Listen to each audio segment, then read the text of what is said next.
আসসালামু আলাইকুম।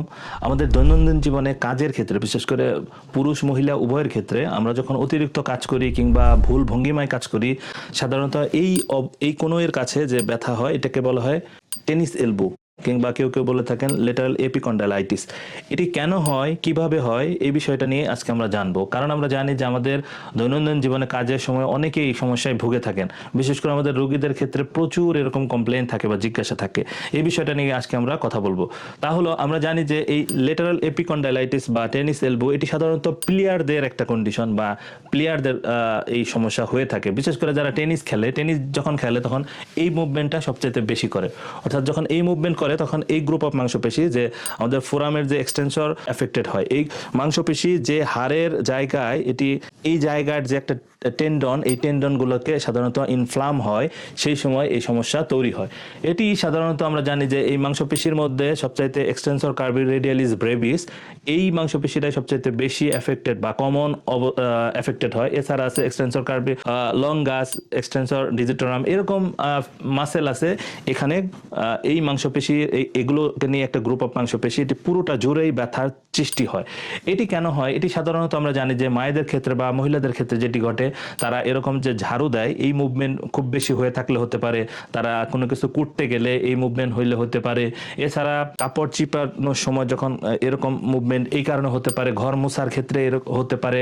এছাড়া পুরুষদের ক্ষেত্রে যে বিষয়, পুরুষদের নানা মুভমেন্টে হতে পারে। তার মধ্যে উল্লেখযোগ্য হলো যদি কোনো কারণে তারা মোটরসাইকেল চালায়, গিয়ারের ক্ষেত্রে হতে পারে। বিশেষ করে যারা বাজারের ব্যাগ টানে, অতিরিক্ত ভার যখন বহন করে দিনের পর দিন, সেই সময় এই কন্ডিশন সবচেয়ে বেশি হতে পারে। এই কন্ডিশন হলে আসলে কি ধরনের চিকিৎসা সবচেয়ে বেশি কার্যকর? যদি এমআরআই, এক্সরে করেন, সাধারণত ডায়াগনোসিস করাটা ডিফিকাল্ট হয়ে যাবে, কারণ এটি সফট টিস্যু ইনজুরি।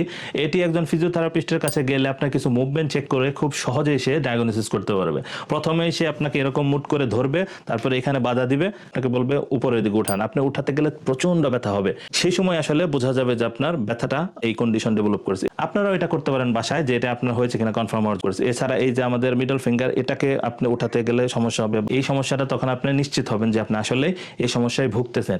এই সমস্যা হলে আমরা জানি যে টিএফএম বা ট্রান্সফার যে ফ্রিকশন আছে, এই ফ্রিকশনের মাধ্যমে আমরা চিকিৎসা করতে পারি। এর সাথে কিছু ডিভাইস আছে, মোডালিটিস আছে। শকওয়েভ থেরাপি এর ক্ষেত্রে খুবই ভালো ভূমিকা পালন করে। অথবা কেউ কেউ আকুপাংচার ইউজ করে, ইলেকট্রিক আকুপাংচার, সেক্ষেত্রে এটার ভালো রেজাল্ট পাওয়া যেতে পারে। দুটি এক্সারসাইজ দেখিয়ে দেবো যার মাধ্যমে আপনার ঘরে বসে এটাকে উপকার পেতে পারেন। এরকম ভাবে হাত রেখে আরেক হাত দিয়ে এভাবে ধরে এরকম স্ট্রেস অবস্থায় রাখবেন, আবার ছেড়ে দিবেন। 10 সেকেন্ড রাখার পরে আবার ধরবেন, আবার ছেড়ে দেবেন। এরকম 10 বার করার পরে একটা সেট পূর্ণ করবেন। এর সাথে আপনি একটা বোতল অথবা একটা লাঠি এভাবে নিয়ে আপনি এরকম ধরে হাত অথবা কোনো কিছু এভাবে সাপোর্ট দিয়ে আপনার এই ফোরামে, তারপরে এই এক্সারসাইজটা করবেন। এটা 10 বার করবেন, এক সেট হবে, আবার করবেন। এরকম করে করে কয়েক সেট করার পর আপনি থেমে যেতে পারেন। এর সাথে আরো একটা এক্সারসাইজ দেখিয়ে দেবো, তা হলো আপনি এইরকম হাত মুট করবেন, ছেড়ে দিবেন, মুট করবেন, ছেড়ে দিবেন, মুট করবেন, ছেড়ে দিবেন। তবে করার সময় টানায় কিংবা টেবিলে এরকম সাপোর্ট দিয়ে এটা করতে পারেন। এই এক্সারসাইজগুলো ঘরোয়াভাবে করলে আপনি খুবই উপকার পাবেন। এর সাথে অবশ্যই একজন ফিজিওথেরাপি বিশেষজ্ঞর আন্ডারে চিকিৎসা নেন। আশা করি আপনার এই সমস্যা থেকে আপনি পরিত্রাণ পাবেন, আপনার স্বাভাবিক জীবনে আপনি ফেরত যেতে পারেন। তবে মনে রাখতে হবে, যখন আপনি চিকিৎসা নেবেন অবশ্যই রেস্টে থাকার চেষ্টা করবেন, কারণ এই রিপিটেড যদি আপনার এই ইনজুরি হতেই থাকে, সেক্ষেত্রে কোনো চিকিৎসায় ভালো ভূমিকা পালন করবে। অবশ্যই আপনার রেস্ট মানে আনলোডিং অবস্থায় আপনার এই হাতকে রাখতে হবে। আশা করি আমাদের ভিডিওর মাধ্যমে এই সমস্যা সম্পর্কে ধারণা পেয়েছেন। আপনি ধারণা পেয়ে থাকলে আপনার পাশের মানুষজনকে জানান, আপনার বন্ধুকে জানান, ফ্যামিলির মানুষজনকে জানেন, তাহলে তারা সচেতন হবে। এই সমস্যা হলে তারা আপনার সাথে শেয়ার করতে পারবে। আপনি তাদের সাজেশন দিতে পারবেন যে কোন ধরনের চিকিৎসা ইফেক্টিভ বা কার্যকর। এর সাথে আমাদের এই ভিডিওকে ভালো লাগলে লাইক, কমেন্ট, সাবস্ক্রাইব করে আমাদের সাথে থাকতে পারেন। আপনার কোনো সমস্যা থাকলে আমাদের কমেন্ট বক্সে করতে পারেন। আপনার প্রশ্নের আলোকে আমরা উত্তর দেওয়ার চেষ্টা করব, প্রয়োজনে আমরা ভিডিও বানানোর চেষ্টা করব। আজকের মতো বিদায় নিচ্ছি। ধন্যবাদ সবাইকে। আসসালামু আলাইকুম।